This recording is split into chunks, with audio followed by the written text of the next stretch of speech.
Hey everyone, in this video we'll take a look at clustering. So we start by considering what is a cluster. A cluster is a collection of items such that all of the items in that cluster are similar to each other, and items that belong to different clusters are different to each other. So all of these items in these cluster are similar to each other because all of these are cats, and items in this cluster and this cluster are different from each other. You can also have a cluster with a single item, which is what I have here. So clustering is a process that divides your data. So this is my data of all the animals. So clustering is a process that divides this data into different clusters. Clustering has many applications, especially in the field of medicine. So what I have here is a historic example.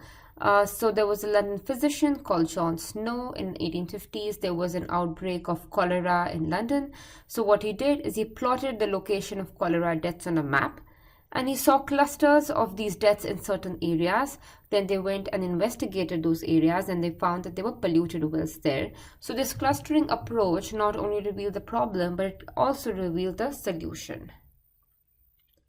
Another important application is in image segmentation.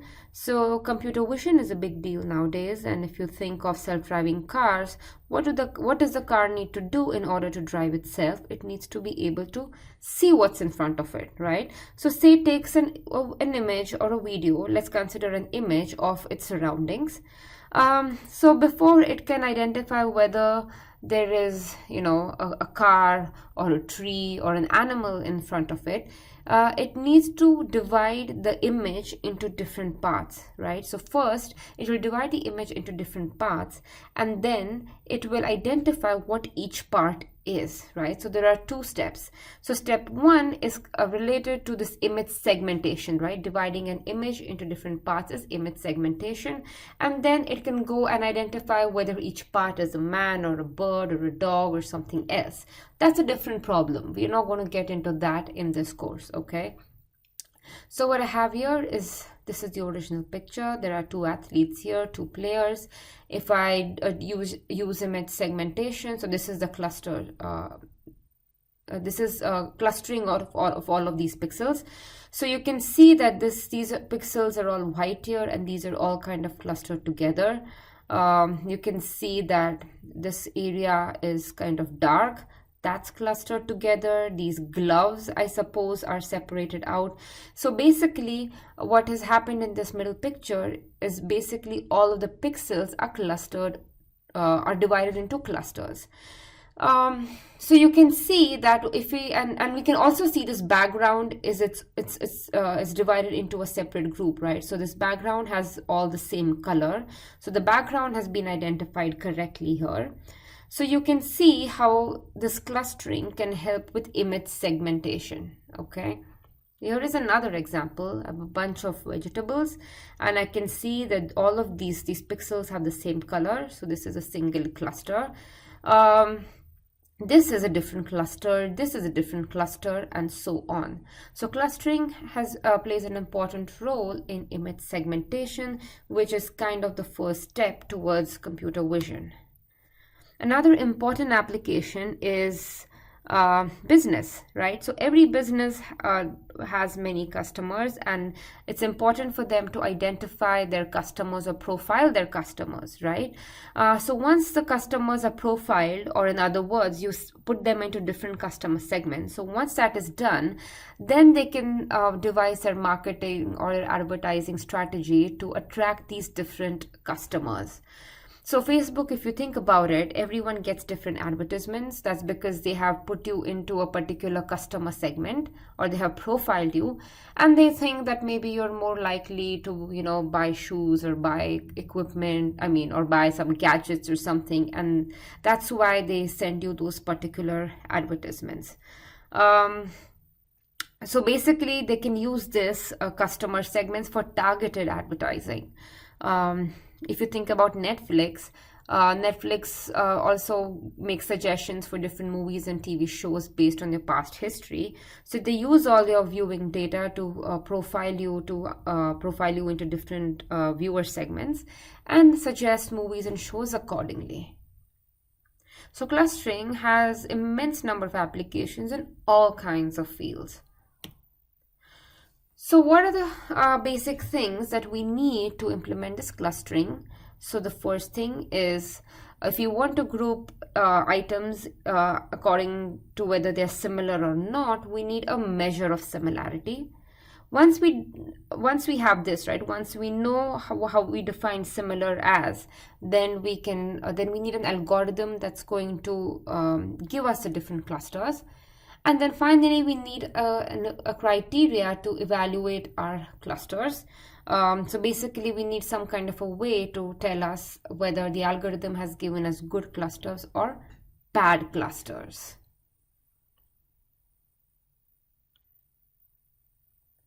So first we look at similarity dissimilarity measure. So similarity measure is basically a function. So this is S of xi and xj is basically similarity between xi and xj. So similarity always has these two objects in its domain, right? Because we always compare at least two objects together. So similarity is basically similarity measure is large if the objects are similar. And this similarity measure is small if the objects are similar. So if objects are similar, they're closer to each other. So we can also think of dissimilarity as a distance measure. So in this course or in the rest of this chapter, we'll be using the dissimilarity measure because distance it's easier to think about distance than the similarity measure. So before we proceed, I'll quickly define what a distance is. So distance or a metric, same thing. So it's a function. So d is a function from x cross x to 0 to infinity. This interval from 0 to infinity. X cross x because we always have distance between a pair of objects. That's why I have this here, this Cartesian product. And if you think about it, distance is always from 0 and it can be as large as possible, but it's never negative, and that's why the range is here on the positive or non-negative part of the real line. So any function d which has this domain and this range and that satisfies these four functions is a distance function. Okay, so distance function so distance between two objects is greater than or equal to 0. That's number one. Number two, if distance between x and y is 0, it means that x and y are the same objects. 3, distance between x and y is same as the distance between y and x. This means that this distance function is symmetric. And then fourth point, d, distance between 2 points x and y is less than or equal to distance between xz plus distance between zy. So any function whatsoever that satisfies these four properties is a distance function. We look at some examples of a distance function. xi is an object in the RD space. xj is an object in the RD space. Distance 1 is called as a Minkowski distance. The formula is given in this way. It's important to note that p has to be a positive integer, otherwise it need not be a distance function anymore. Okay. So in this Minkowski distance, if I plug in p is equal to 2, I get the Euclidean distance. So this is mostly what we'll be using in this course. And if I plug in p is equal to 1, I get the Manhattan city block distance. So mostly you'll be using Euclidean distance, but it's important to note that sometimes if your dimensions are extremely large, you might want to use this Manhattan city block distance because it is cheaper to compute. So once we have the distance, right, we know how we are measuring similarity or dissimilarity between items. Next is the algorithm. So I'll get into the details of this shortly. So pretend we have some algorithm now which gives us our clusters. Next is, how do we evaluate those clusters? So cluster evaluation is a cluster yielded by the algorithm good or bad? So I have one cluster here, another one here. First one, I think most of us will agree that this is a good cluster. You can see that, all the points in the cluster are close to each other. Things seem to be pretty well separated. With the second cluster, there's a lot of issues going on. They look awkward, they look weird. Let's look at this cluster. All these points are close together, so that's good. But this one is far away, so that's not good. Moreover, this point which belongs to this cluster is close. It's really close to this point which belongs to this cluster. So it doesn't make sense that this point which is in this cluster should be closer to objects of this second cluster, right, than the ones in its own cluster. So this is not a good characteristic.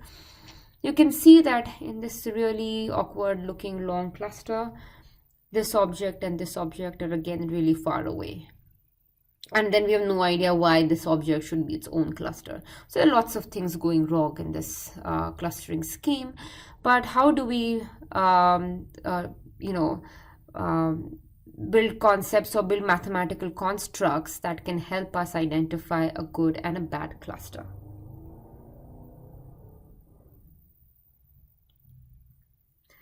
So one criteria that we can use is intra-cluster cohesion. This basically measures how near the data points in a cluster are to the cluster center. There should have been the word center there. I have it now. So inter-cluster cohesion is basically how compact is each cluster, right? We want all the points in the cluster to be close to each other. That makes sense.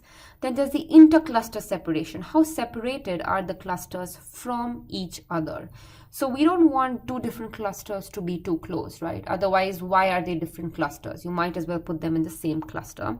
So second one is the inter-cluster separation. That's basically the distance between the centroids of the two clusters.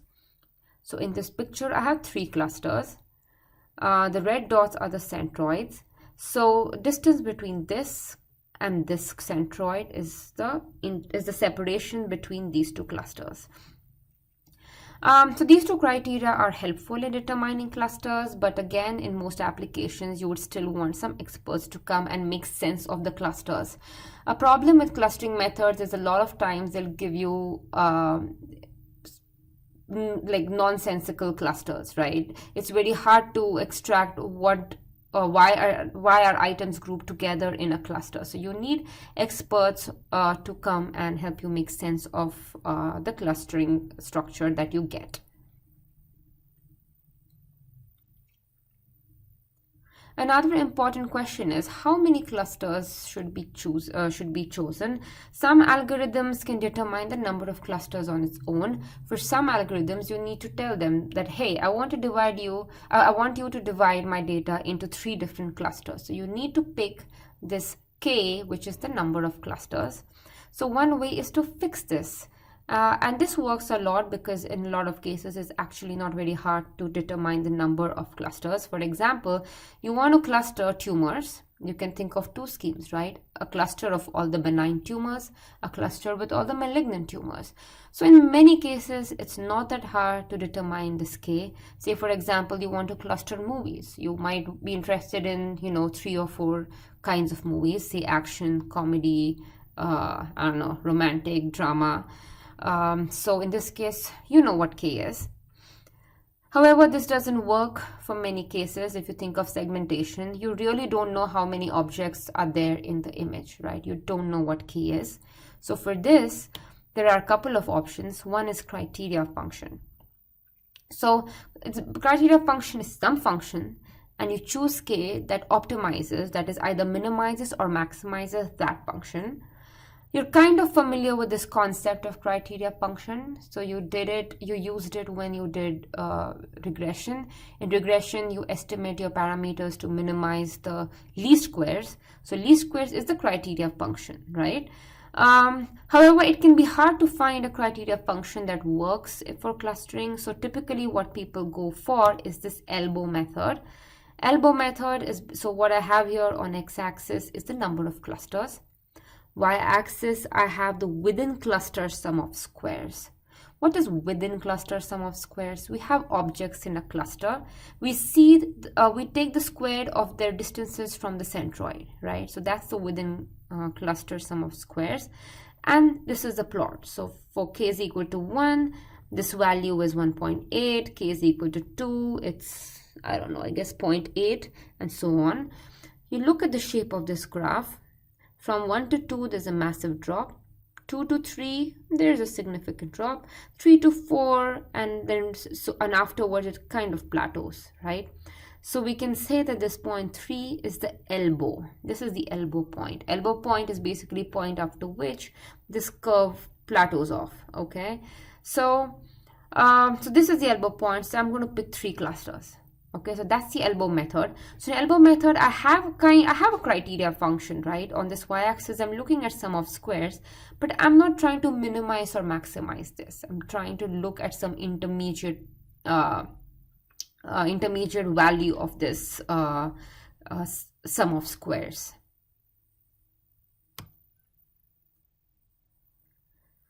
So a problem with this is the elbow is not always easy to identify. So in the picture, right, in this picture, it's not too hard. This could be an elbow point as well, though. So in this picture, it could be either this point or this point. But there can be, I mean, it's possible that different people pick different number of clusters by using this elbow point method. So this is a shortcoming. So now we come back to the main thing that we need to carry out clustering is an algorithm, right? So for clustering, we have mainly 3 kinds of algorithms. So say I have 5 objects, I want to split them into 3 clusters, right? So one scheme of algorithms is a hierarchical one. So these go stepwise. So in these algorithms follow a hierarchical structure. So basically, number of the clusters and in each stage are dependent on the clusters on the previous stage. So for example, I have 5 items. In stage 1, I'm clustering all of them together. So I have 1 cluster. Stage 2, I split them into 2 parts. I have 2 clusters. Stage 3, I can further split them. So at each stage, I'm doing the successive clustering, and number of clusters or my clustering structure in each stage is dependent on the previous one. So that's the hierarchical clustering. Partitional kind of, so hierarchical has many steps involved. Partitional does your clustering in one shot. So there are 5 items, I want 3 clusters, and it will give it to me in the first step itself. So in hierarchical and partitional, it's basically just algorithms. You're not really using statistics. There's not much probability involved. There's not inference involved or anything, not much in any case. Bayesian is different from both the hierarchical and partitional clustering. Bayesian is actually a statistical clustering method. So basically you'll be calculating probabilities that each observation belongs to a cluster, like cluster 1, 2, or 3. You'll calculate those probabilities and make decisions based on those probabilities. Now, if time permits, we'll study such a Bayesian method of clustering in the class. As of now, it's just a good idea to know that Bayesian uses probability. Hierarchical and partitional are basically just algorithms. You're not really using much statistical knowledge in these 2 methods. So we start by taking a closer look at hierarchical algorithm. So there are 2 ways to approach this hierarchical algorithm. So one way is or one type of methods is a agglomerative method. So let me write this here.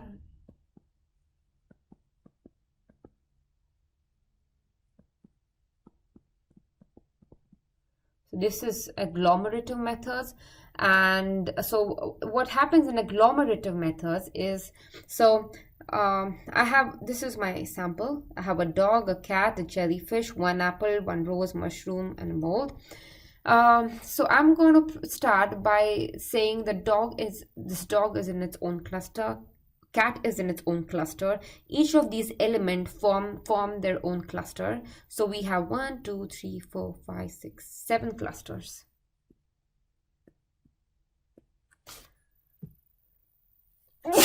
Excuse me. So there are 7 clusters to begin with, or that's stage 1 or step 1. In step 2, then, so you see that these 2 are joined together. So these 2 are combined. Jellyfish is left by itself. Apple and rose are combined. mushroom, and mold are combined. So how many groups do we have? We have this 1 group, 2 group, 3 group, and 4 group. So in the second stage, I have 4 group. So if I call in an expert and I ask that expert to take a look at this group of dog and cat, jellyfish by itself, apple and rose together, mushroom and mold together, then that expert could tell me that this is basically a cluster with all the items that have spines, cluster with items that don't have spines, cluster of items that are seed producing, cluster of items that are spore producing. So this is what the expert will tell me. Expert will help me make sense of this clustering. So anyway, so we have 4 clusters. In the next stage, you can see that these are joined together. So basically dog, cat, and jellyfish are joined together. That's what that means. So we have 1 group here.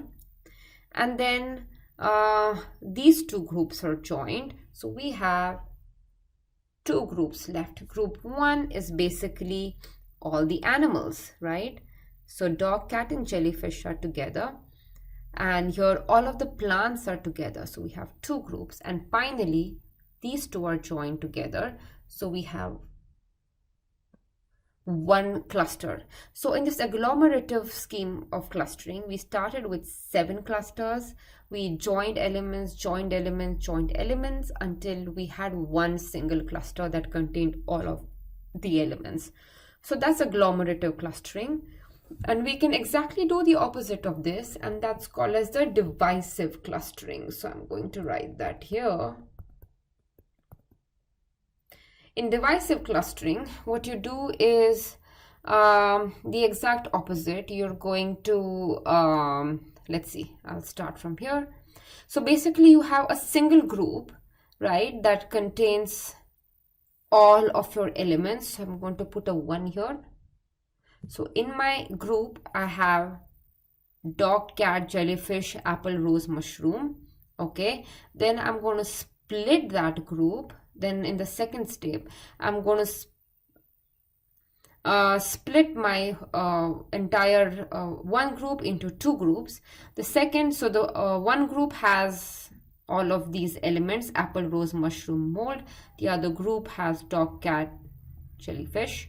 So let's see, I have 2 groups. Okay, then we go ahead and split further. So basically we are doing the reverse of what we did in the agglomerative one, right? So we keep on, so we start with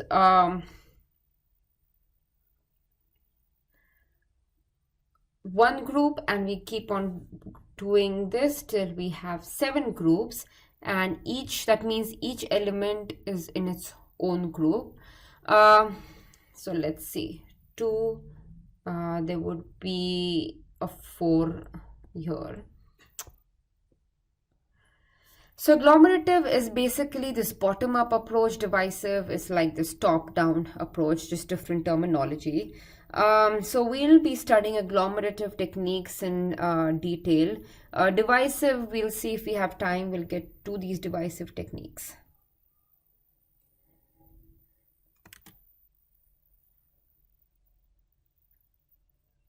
Oh, I don't know what this is. Okay. So quick summary, hierarchical techniques. These algorithms find successive clusters using previously established clusters, either agglomerative, bottoms up, right? Bottoms up, so we have all of these elements in their own clusters, and then we keep combining them till we reach a single cluster. And then divisive, we start with like everything, we put all of our elements into one set, and then we divide them successively till each element is in its own cluster. So all of these elements are in one set, and we divide till we hit 7 number of clusters.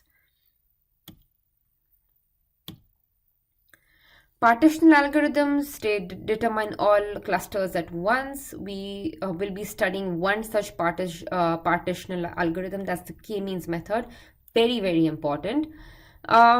One thing to note is that we can combine these different clustering techniques. So partitional algorithm, like I mentioned, k-means, I can use it in as so I can use it in my hierarchical clustering, right? So in this divisive clustering, where I have all of these elements in one group, I can use my partitional algorithm to divide this into two groups. Then I have two groups, and I can use the partition algorithm on each of these groups. So point being, we can even combine some of these algorithms into one single algorithm. And then Bayesian algorithms, they're used basically, they generate posterior distribution over collection of partitions of the data. Again, if time permits, we will actually study this Bayesian algorithm. So this is all for now. In the next video, we'll take a closer look at the agglomerative methods. So we'll actually compute some examples and see how these hierarchical methods work. So it's a good idea to get a good intuition and understanding of the uses and some of the concepts of clustering before you proceed with the next video.